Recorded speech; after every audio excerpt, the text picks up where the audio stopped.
Hey guys, Rim Janer here, bringing you another cast. This is going to be a Zerg versus Terran on the map Antigua Shipyard, and I'm going to speed up the process just a little bit, just because the beginning of the game is always going to be a little bit. It's going to always be the same, and this is a 19-minute game, so we don't want to be sitting through the beginning, waiting for everything to transpond, because really what you want to watch is obviously the middle of the game, but you probably do want to listen to what I have to say. I'm hoping so, but yes. So this is going to be a Zerg versus Terran. I always scout with my drone at 10, just because you do need to figure out if your Terran is going to be doing a 2 racks against you. I'm going to send my Overlord to the Terran base. I'll send them directly to the base because with the new speed, you should be able to get your Overlord out of there before a Marine can do any sort of damage. As you see here, he's going to open up with the 1 barracks as normal. And I'm going to get in here and try to see what he has. He has no gas yet. And he's going to open up the 1 barracks into command center, and he didn't really put it in a crazy spot, so he isn't afraid to show he isn't afraid to show what he's going into. Although I haven't scouted that quite yet, but I do have an Overlord that is headed up here, so I will know what's coming. So as opposed to Protoss, you don't exactly want to take your third at the 4-minute mark, or like go a quick third, just because you won't be able to deal with the Helions, or essentially a Terran is a lot more mobile than a Protoss player, and they can leave their base with ease with Helions. So that's a little bit difficult to hold your third base. But I guess you can just put it up there and throw a spine down. You don't have to have any drones at it. But anyways, I choose to get my third around the 45 supply mark. And you see here, he's starting to make a few Helions, and he's getting blue flame. And I'm going to get all my upgrades. I know he's got the 4th base, so I'm just going to worry about saturating. Got my Baneling's nest over there. Speed's coming up. And my third's coming up. And I have a Roach horn down there just in case. So I'm going to spread creep as far out as possible. He could have came with 2 Helions a little bit earlier, but because I guess he did go CC first, and to stop the creep spread, but instead he's going to come out with all these, so I'm going to slow it down.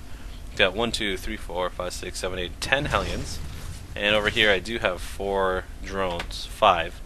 So with those 10 Helions, I'll see how many drones he can kill. Probably, I'm assuming he's going to kill all 5. But 10 Helions is a lot of money. That's 1,000 minerals. And he definitely killed 6 workers there. And try to get as many kills as I can with these. My banelings were a little bit slow, so I wasn't able to get too much damage done. And he's going to run away with quite a few. I wasn't able to get a good enough surround. He did kill 6 workers, but I did kill 6 Helions, which is worth a lot more, so I guess the trade was basically even, if you can include the banelings that I lost. So that's a fair trade. And as you see here, he's going into some sort of mech build. And at the same time, I did send this Overlord that was here across his base to see that he had the armory with that was upgrading. And there was some sort of mech build coming. So I am going to transition into, because I have been upgrading melee attacks, I will transition to Infestors with Neural Parasite. It's probably one of the better. Some people like to go Roaches, but I feel that they can transition into a lot of tanks just as easy. And maybe Roach Ling is a little bit better, but then again, they could just throw a couple Banshees in there. So I really like going the Infestor play, Ling Baneling Infestor, using Banelings to try to hit as many of the repairing SCVs or Helions as possible. But I will throw in a couple of Roaches in there just to fill in the mix. And we'll check our income tab here. 53 over 46 workers, so I am staying ahead of him as much as I can. And I am still droning up. So that's the one thing that you want to do against this kind of Terran build, is you don't want to start making your army and not use it. Kind of like I did here. I have no use for this army. But then again, this Terran player is also not moving out yet. Looks like he's going to be building that wall over there. And I should be taking a 4th base shortly. But against this kind of build, you could do a 3-base all-in timing around the 15-minute mark. I do have an extra macro hatchery for the extra larva, because I will need it. And I should have Neural Parasite being researched very shortly. And I'm doing pretty well with my creep spread. As we see here, my creep is already almost near the halfway part of the map. And especially when you're going with this many Lings and you're facing Helions, you do want to be able to have the speed advantage so you can surround all those Helions. As you see here, I'm going to pump out a bunch of Infestors. And we can check the income tab again. 63 over 49 workers, so I'm basically almost at the your peak point of how many workers you ever want, which is 3 fully saturated bases with 20 at each. 16 workers at each mineral patch are all the minerals, and 6 at the Vespine geysers. So as you see here, I'm going to take my 4th base, and eventually I will take my 5th. Just because this base is really going to only be used for mining, I'm not going to take it down there. So it's just a little bit safer and a little more hidden up here. So I will take it up there, and I'll probably just mine gas off it until one of these bases run out. Just because you don't need to send your drones over there so far away from your base. So as you see here, I'm staying up on my upgrades. I am turning into 2-2. And let's see these. So he's about caught up with me in upgrades, and he's pretty Thor heavy, which is pretty good. You do want to mix some tanks in there to actually kill these Infestors. And I'm not going to be able to run out too soon, but I do have a lot of Zerglings coming, and it looks like I might build a few Roaches. Maybe not yet. I'm not even sure if I do build any Roaches, but I am getting adrenal glands, and I'm pretty sure a lot of these Infestors have a neural parasite available, so I will be able to neural a lot of his Thors. I have 7 Infestors, and he has 8 Thors. So really, that's what you want, to just be able to neural parasite at least half of them. So they can kill each other, and I will be coming with some Ultralisks as well. So, as you see here, I do have 1 Ultralisk. I'm trying to use as much money as possible. He's doing pretty good, which is really hard for Terran. I find that late game Terran, they do have an over excess of gas. I guess when they're going bio, it's really hard to spend all that gas if you don't have enough starports for everything. But yes, I'm gonna.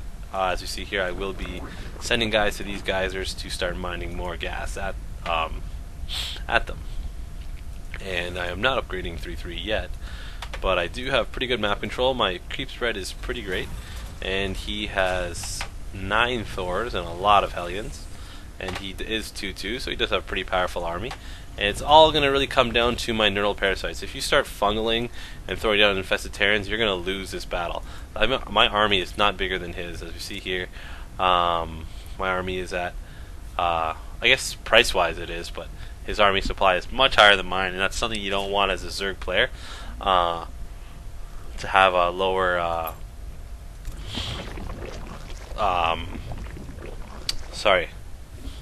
lower supply, just because Zerglings are so, they can die very easily. All these Zerglings can basically, all these Banelings are going to die, and then all these Zerglings can easily die to those Helions. So, and if you see how many Zerglings I actually have, 52, so 25 of my supply is Zerglings.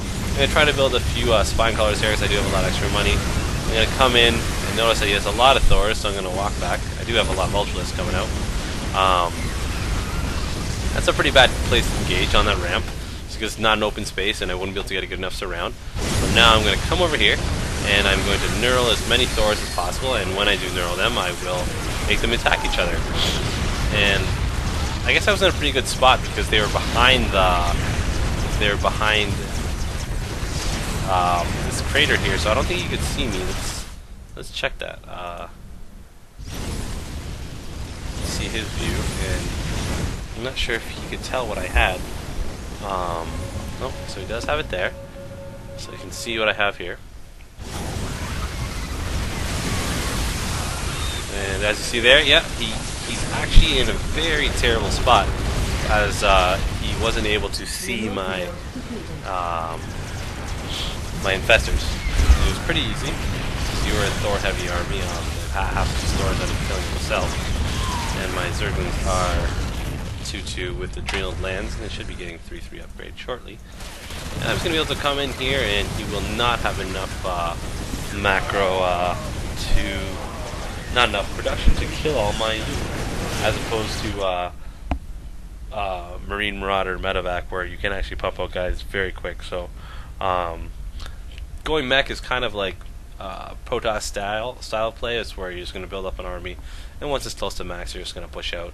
I think that's what he should have done, is kind of waited a little bit longer, possibly get 3-3 and max out, and then push. And he should have actually threw a couple of tanks in there, but he decided that the Thor and Helion were enough, but obviously they weren't. A couple tanks might have been the difference in this. Alright, so that's just me playing against mech. What you want to do, of course, is in your mindset is be taking as many bases as you can. As you see here, I did take the gold. I was mining gas over here. Essentially, all you need are 3 saturated bases, like I said. 16 drones on all the minerals, and then at all the extra bases, start mining gas. Just take another base and mine gas there. Just because late game, a lot of units are more gas heavy, and you will be using that gas. And also late game, Zerglings aren't as effective as all those later, more gas intensive units like Infestors, Broodlords, and so on. Alright, so I think I did build a Greater Spire just in case I needed to build Broodlords, but I guess I didn't have to. He didn't even have a starport around here. No, he didn't even have a starport, so if I did come with Broodlords, it would have been totally over for him. Alright, so I'm Room Janer, guys, signing